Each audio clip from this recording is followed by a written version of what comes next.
Olá pessoas, tudo bem com vocês? Eu sou Rodrigo Seixas, analista e jornalista de futebol. Eu tô aqui em mais um vídeo do meu canal. Hoje eu vou falar sobre Santos e Red Bull Bragantino. Santos jogando pelo Campeonato Paulista em casa contra o Red Bull Bragantino. Um jogo que define quem vai classificar para a semifinal do Campeonato Paulista. E eu vou falar sobre os principais destaques de cada time, as principais qualidades e deficiências de cada time e como é que eu acho que o jogo pode ser decidido para qualquer um dos lados. Acho que antes de começar, só lembrar o contexto e algo que acho que é importante para a gente entender como pode ser o andamento desse jogo. Primeiro que o Santos jogou no fim de semana, ganhou da Inter de Limeira de 3-0 e classificou em primeiro no grupo. Então tem a vantagem de jogar em casa, e é só essa vantagem, um jogo só sem vantagem de empate ou qualquer coisa. Se empatar vai para pênalti. E o Bragantino ficou em segundo, ganhou da Ponte Preta, ajudou a classificar o Palmeiras e classificou em segundo nesse grupo. E o que acontece? Na semana, o Santos teve a semana inteira livre, né? Pela primeira vez desde que começou o Campeonato Paulista, o Santos tem uma semana livre. Para o Caixinha é sempre muito bom. Caixinha é um técnico que no Bragantino, sobretudo em 2023, quando ele tinha um elenco mais na mão, ele treinava as semanas livres e toda vez que ele tinha tempo livre, o time entrava muito bem nos jogos. Não só porque tinha fôlego para jogar o jogo de intensidade que ele pede, como ele já tinha mapeado e preparado o time com a estratégia que precisava para aquele jogo e quase sempre funcionava muito bem. Na temporada passada já nem tanto, mas aí já tinha mais problemas com o elenco de ter ele na mão, tudo, então não dava tão certo. Agora o Bragantino já não, o Bragantino já teve uma semana em que ele foi jogar na Paraíba, ele foi jogar contra o Souza e teve um jogo desgastante porque ele empata em 1-1 com gol de um gol contra nos acréscimos no segundo tempo, ganha nos pênaltis, então sofreu bastante para jogar lá. E tá viajando entre quinta e sexta, né, depois do jogo e hoje para São Paulo aqui. Daí tem só um dia para se preparar para a partida, né, porque a sexta é o dia ainda de volta, o sábado é o dia de se preparar para o jogo. E depois já tem o jogo no domingo, e não só é domingo, como é domingo de carnaval em Santos às 8h45. Então, tudo isso atrapalhou bastante o planejamento e tudo para o Bragantino. Então, esse ponto tá bem para frente no lado do Santos. Então, o Santos ganha uma vantagem nisso daí. E não só por isso, mas eu acredito que o Santos seja favorito nesse jogo. E agora eu vou para o campinho para explicar algumas movimentações dos times e tentar entender um pouco mais quais são as lógicas desses times no campo. Então vamos lá, no campinho aqui eu vou usar o Bragantino como vermelho e o Santos como azul. Eu vou começar com o Santos, porque o Santos é o time da casa, então vamos para o Santos. O Santos, eu não vou falar exatamente da escalação, mas de movimento, né? O Santos tem jogado, tem defendido em 4-4-2, né? A não ser o jogo contra o Corinthians, que o Caixinha usou uma linha de 3. Acho que nesse jogo não deve fazer isso.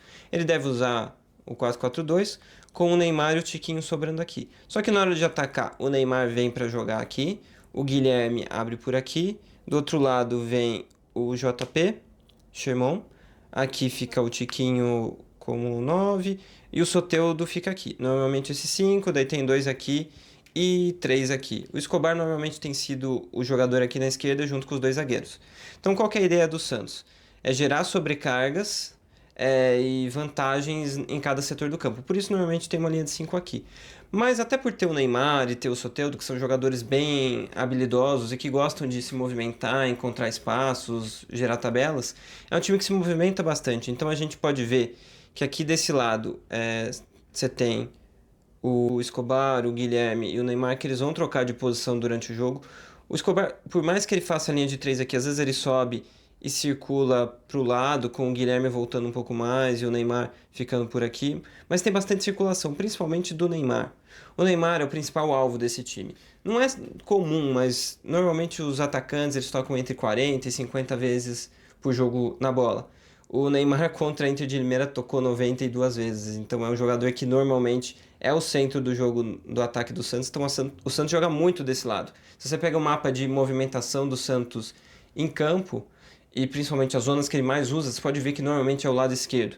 Porque aqui você tem o artilheiro do time, que é o Guilherme, e o jogador mais criativo no último terço, que é o Neymar.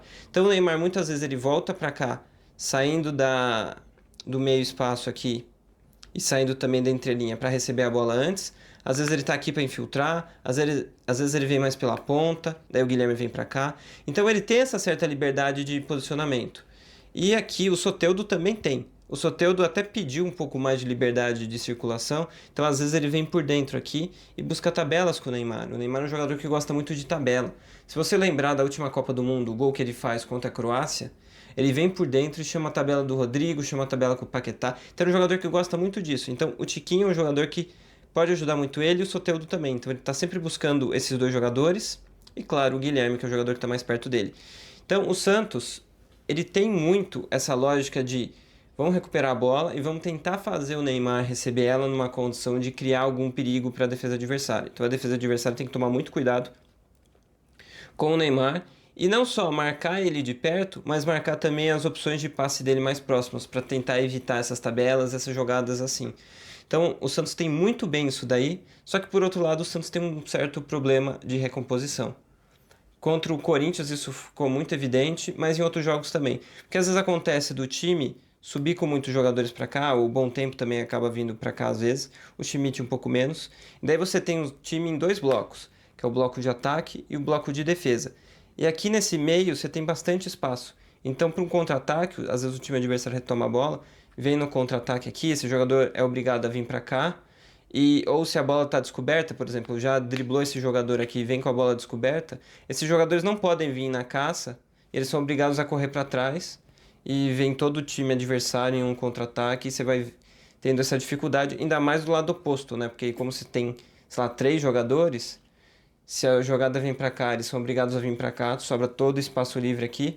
E se você olhar o jogo do Corinthians, os 2 gols do Corinthians são não só em contra-ataques, como o gol saindo do lado oposto. Então é um ponto em que o Santos ainda precisa se encaixar melhor e o Caixinha ainda está buscando uma melhor solução para isso. E é aí que eu acho que vem a principal possibilidade de vitória do Bragantino, que é aproveitar esses momentos. O Bragantino é um time que... Eu vou botar o Santos defendendo aqui em 4-4-2 para explicar um pouco mais o Bragantino. Então, como funciona esse Bragantino? Para defender em bloco baixo, até é um time que defende em 4-4-2. Só que, por exemplo, se a bola está aqui, o lateral desse lado costuma vir para cá e daí fica uma linha de 3. Então, às vezes parece que o Bragantino joga com linha de 3 aqui, mas não é o caso. O Bragantino, ele usa uma linha de 4, mas o lateral muitas vezes salta para marcar, então acaba fazendo uma linha de 3 aqui. Mas é um time que marca com 4-4-2 e na hora de atacar tem uma curiosidade. Então, é o time que está sem um lateral direito, então aqui deve jogar o Eduardo. E daí fica a dúvida de quem vai jogar aqui. Porque em muitos jogos, aqui quem jogou foi o Matheus Fernandes, que em vez de virar o ponta por aqui, ele vinha por dentro por aqui, para o John ficar aqui, o centroavante, que pode ser o Sacha ou o Pita, nesse jogo deve ser o Pita, porque o Sacha está machucado, e abrir o corredor para o lateral aqui.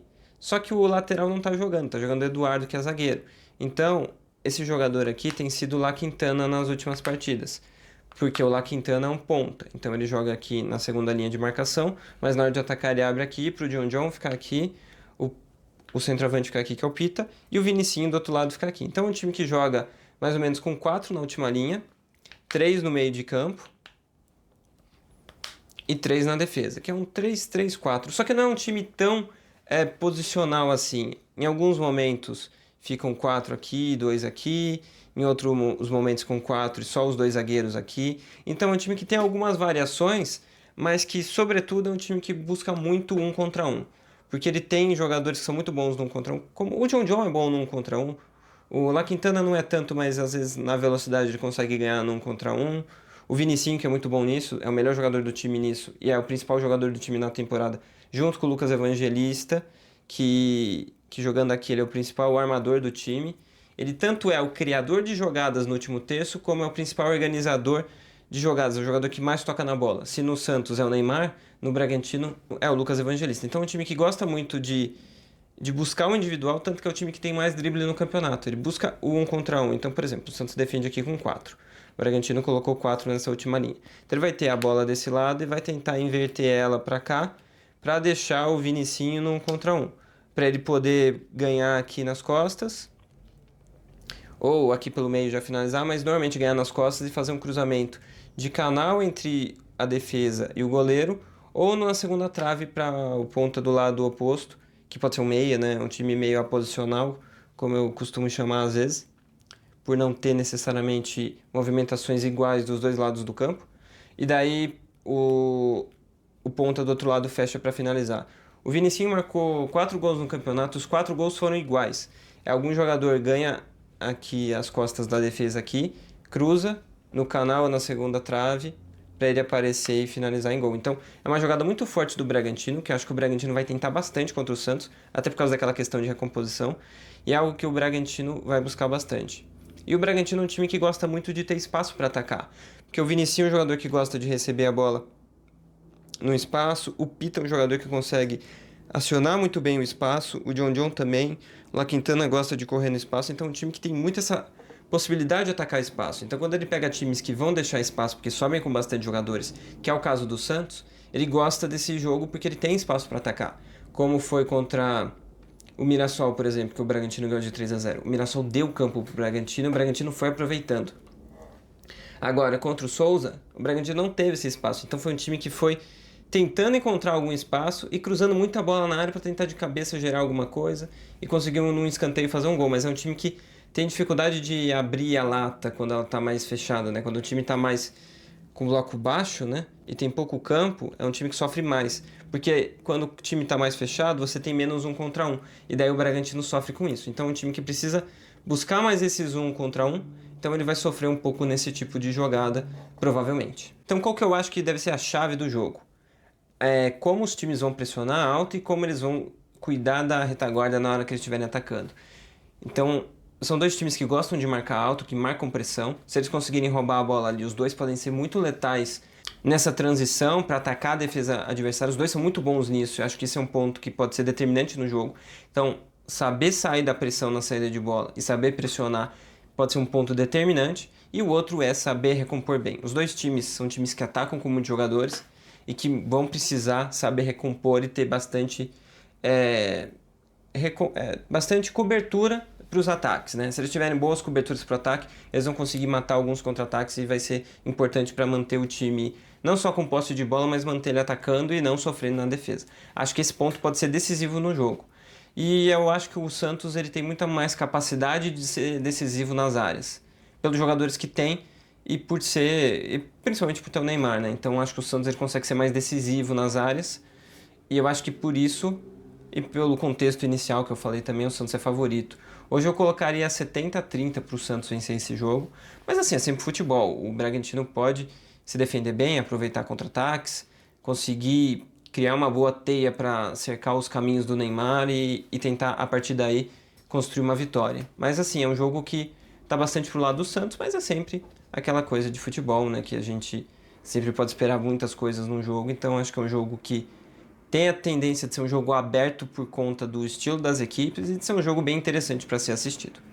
Então foi isso, espero que vocês tenham gostado do vídeo. Se vocês quiserem comentar alguma coisa sobre a partida, algo que vocês acham que pode ser interessante para esse jogo, algum vídeo aqui no canal que eu possa falar de alguma outra coisa. Mas por enquanto é isso que eu tenho a dizer para vocês sobre esses dois times e o que eu acho que pode acontecer na partida que acontece nesse domingo na Vila Belmiro. Então é isso, espero que vocês tenham gostado, até o próximo vídeo e valeu!